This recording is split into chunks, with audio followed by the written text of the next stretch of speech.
ফরজ গোসল কারণবশত বিলম্বে করলে কোনো গুনাহ হবে কিনা, বাথরুমে উলঙ্গ হয়ে গোসল করা যাবে কিনা, নামাজের সময় গা হাত পা চুলকায় আমি কি মুনাফিকের কাতারে চলে যাচ্ছি, ওযু ছাড়া হাদিস শরীফ পড়া যাবে কিনা, বাবা মায়ের সাথে সন্তানের কত বছর বয়স পর্যন্ত ঘুমাতে পারবে, মহিলারা কি জানাজা নামাজ পড়তে পারবে, আসরের পর থেকে মাগরিবের আগ পর্যন্ত পড়াশোনা করলে নাকি সমস্যা হয়, কতটা সত্য, মসজিদের পাশে কবর দেওয়ার বিশেষ কোনো ফজিলত আছে কিনা, খাবার খাওয়ার সময় কি মাথায় কাপড় দেওয়া আবশ্যক, মোবাইলে অশ্লীল ছবি বা ভিডিও নিয়ে নামাজ পড়লে কি নামাজ কবুল হবে, টিস্যু বা ঢিলা ব্যবহার না করলে নামাজ পড়লে হবে কিনা একটু জানাবেন, মহারণা না দিয়ে স্ত্রীর কাছ থেকে মাপ চেয়ে নেওয়া যাবে কি, বাবা মায়ের কাছ থেকে না বলে টাকা নেওয়াটা কি ইসলাম চুরি হিসাবে বিবেচিত হবে, ইসলামে নেফাস অবস্থায় আয়াতুল কুরসি বা অন্য কোনো দোয়া পড়া যাবে কিনা, আপনাদের প্রশ্নোত্তর আলোকিত ভুবনে প্রবেশ করতে যাচ্ছি। সমিতা জেরিন আপনি লিখেছেন ওযু ছাড়া হাদিস শরীফ পড়া যাবে কিনা, জি হাদিস পড়তে পারেন, হাদিস পাঠ করার জন্য ওযু এটা জরুরি নয়, ইসলামিক বই পুস্তক পড়ার জন্য ওযু জরুরি নয়, ওযু জরুরি হবে কোরআন কারীম যখন স্পর্শ করবেন পাঠ করার সময়, সেটি মুখস্থ পড়লে কোরআন শরীফ তেলাওয়াত করার জন্য আপনার মুখস্থ ওযু থাকা জরুরি নয়। মাহফুজ বিন জাহাঙ্গীর আপনি লিখেছেন আসরের পর থেকে মাগরিবের আগ পর্যন্ত পড়াশোনা করলে নাকি সমস্যা হয়, কতটা সত্য, না এটা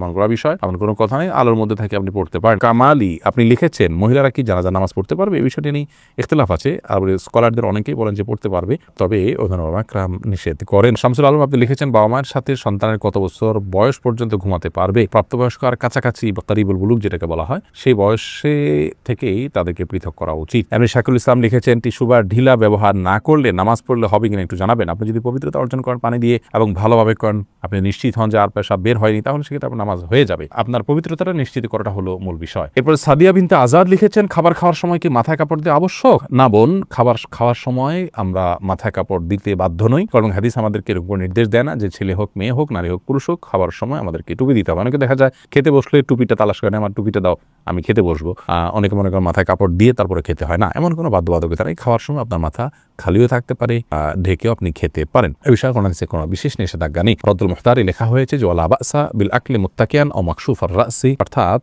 গ্রহণযোগ্য মত অনুযায়ী উন্মুক্ত মাথায় অর্থাৎ খালি মাথায় বসে খেতে কোনো অসুবিধা নেই। আব্দুল মতিন আপনি লিখেছেন মোবাইলে অশ্লীল ছবি বা ভিডিও নিয়ে নামাজ পড়লে কি নামাজ কবুল হবে, নামাজ কবুল হয়ে যাবে, কিন্তু মোবাইলে ছবি অশ্লীল বা হারাম কোনো কিছু নিয়ে যদি আপনি সালাত আদায় করেন তাহলে সেক্ষেত্রে আপনি আল্লাহ রাব্বুল আলামিনের সামনে দাঁড়াচ্ছেন, সে অবস্থায় আপনার যে মন মানসিকতা থাকা উচিত সেটি হচ্ছে না। এই অশ্লীল কোনো কিছু আপনার মোবাইলে যদি থাকে, খারাপ কোনো কিছু যদি থাকে, তাহলে সেটা সালাতরত অবস্থায় থাকলে সেটা যেরকম অপরাধ, ঠিক একইভাবে সালাতের বাইরেও সেটা থাকাটা আপনার জন্য অপরাধ, বিধায় এর কারণে সালাতে কোনো প্রকার ব্যাঘাত হবে না। সালাত যদি আপনি মনোযোগ দিয়ে সালাতের যে অন্যান্য শর্ত আছে সেগুলো আপনি পূরণ করে সালাত আদায় করেন তাহলে সালাত তো হয়ে যাবে, বাট এই হারামটা আলাদা একটা আপনার জন্য ক্ষতিকর, আপনার সালাতের মধ্যে মনোযোগ নষ্ট হতে পারে, সেজন্য মোবাইল থেকে হারাম জিনিস এমনিতে সরিয়ে ফেলা উচিত, তবে সালাতের এইটার কারণে কোনো ক্ষতি হবে না। এরপরে মুক্তা চৌধুরী আপনি লিখেছেন মসজিদের পাশে কবর দেওয়ার বিশেষ কোনো ফজিলত আছে কিনা, বোন মুক্তা মসজিদের পাশে কবর দিলে বিশেষ কোনো উপকারিতা আছে বলে আমার জানা নেই, বরং আমাদের কবরে আমাদের আখেরাতে আমাদের আলমে বারজাখে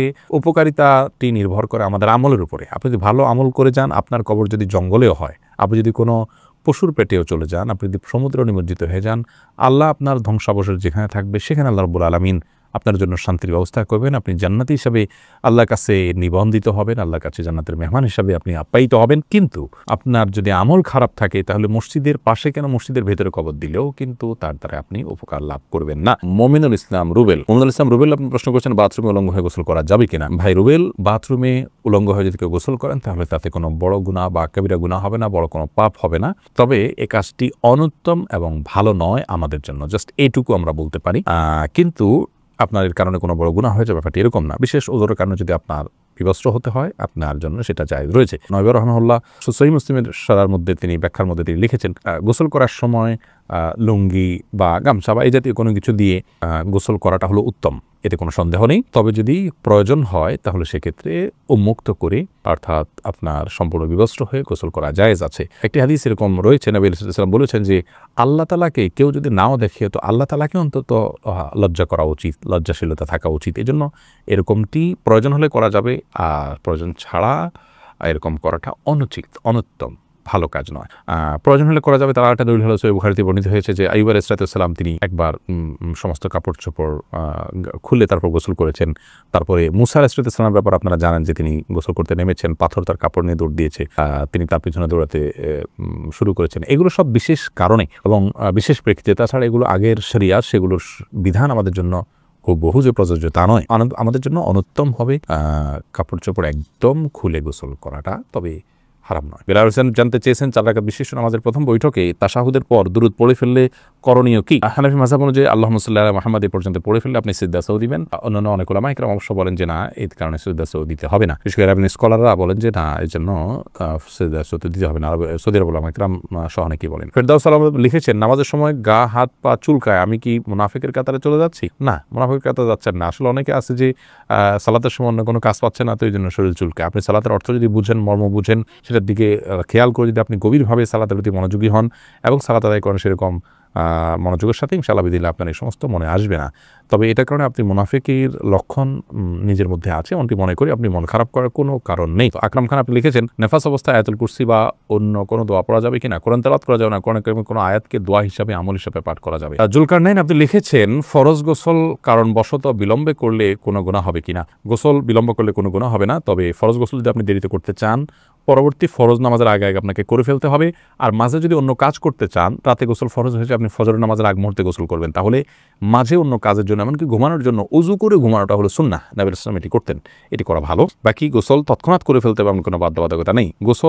ফরজ গোসল না করে অন্য কাজ কাম করলে মেয়েদের উপরে অনেক রকমের প্রেশার আমাদের সমাজ থেকে আসে, তো এটা উচিত নয়। এটা ছেলে মেয়ে সবার জন্য ইসলাম জায়েজ রেখেছে, উযু করে তিনি অন্য কাজ করতে পারেন, কিন্তু যথাসম্ভব দ্রুত ফরজ গোসল করে, ফরজ যেহেতু রয়েছে দ্রুত গোসল করে ফেলতে পারে, সেটা ভালো। কিন্তু অন্য কাজ করা যাবে না এমন কোনো কথা নেই। আর রাশেদ খান লিখেছেন, মহারণা না দিয়ে স্ত্রীর কাছ থেকে মাপ চেয়ে নেওয়া যাবে কি? স্ত্রীর কাছ থেকে মহারণা না চেয়ে মাপ চেয়ে নিলে সেটা জায়েজ হবে, কিন্তু আপনি বিয়ের আগে থেকে প্ল্যান করছেন যে আমি বাসর রাতে স্ত্রীর কাছ থেকে মাপ চেয়ে নেব, এটা তো ছোট লোকই, এটা তো স্পষ্ট ছোট লোকই। আপনাকে বিয়ে করতে গিয়ে বলেছে যদি আপনি মহারণা দেওয়ার ক্ষমতা না থাকে, হ্যাঁ আপনি দেওয়ার ক্ষমতা ছিল, প্ল্যান ছিল, কোনো কারণে হয়ে উঠলো না, আপনি তখন মাপ চান, একটা ব্যাপার। সন্দেহাতীতভাবে আপনার স্ত্রী যদি আপনাকে সন্তুষ্ট চিত্তে মাফ করে দেন, তাহলে মাফ হয়ে যায়। সূরা নিসা 24 নম্বর আয়াতে আল্লাহ বলেছেন, ওয়ালা জুনাহা আলাইকুম ফিমা তারাদাইতুম বিহি মিন বাদিল ফরিদা, অর্থাৎ নির্দিষ্ট মহর ধার্য করার পর তোমরা যেটা উপরে সন্তুষ্ট হবে উভয় পক্ষ, সেটাতে কোনো অসুবিধা নেই। আল্লাহ তাআলা আরো বলেছেন যে তোমাদের স্ত্রী যদি তোমাদেরকে কোনো ছাড় দেন মহর ব্যাপারে, তাহলে সেক্ষেত্রে ফাকুলুহু হানিআম মারিআ, তাহলে সেই ছাড় তোমরা গ্রহণ করতে পারো। কিন্তু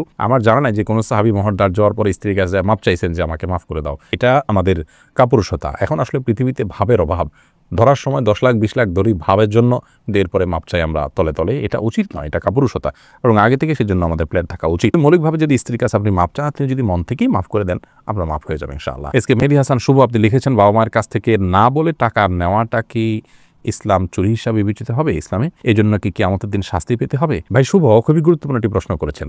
বাবা মার পকেট থেকে টাকা চুরি করেননি এরকম ছেলে বা এরকম মেয়ে, এরকম কিশোর বোধহয় খুব কমই পাওয়া যাবে। আমরা বেশিরভাগ লোকই হয়তো এই মাসালায় ধরা পড়ে যাব।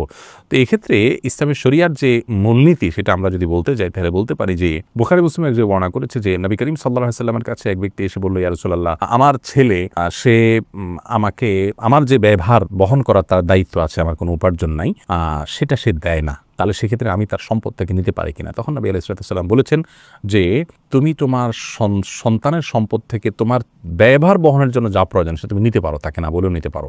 কারণ বাবা যখন বৃদ্ধ হয়ে যান, সন্তান যখন উপার্জন অক্ষম হয়ে যায়, বাবার যখন উপার্জন বন্ধ হয়ে যায়, তখন তার জন্য ব্যয় করা সন্তানের কর্তব্যের অংশ হয়। সেই হিসাবে সন্তান ব্যয় করবে তার জন্য। তিনি তার দায়িত্ব পালন করছে না, তাহলে আপনি আপনার হক বা অধিকার প্রাপ্য যতটুকু আপনার ব্যয়ভারের জন্য প্রয়োজন আপনি নিতে পারেন। ঠিক একইভাবে আপনার বাবা আপনার স্কুলের খরচ দিচ্ছেন না, আপনার বাবা আপনার প্রয়োজনীয় খরচ দিচ্ছেন না, টিফিনের টাকা দিচ্ছেন না, কৃপণতা করছেন,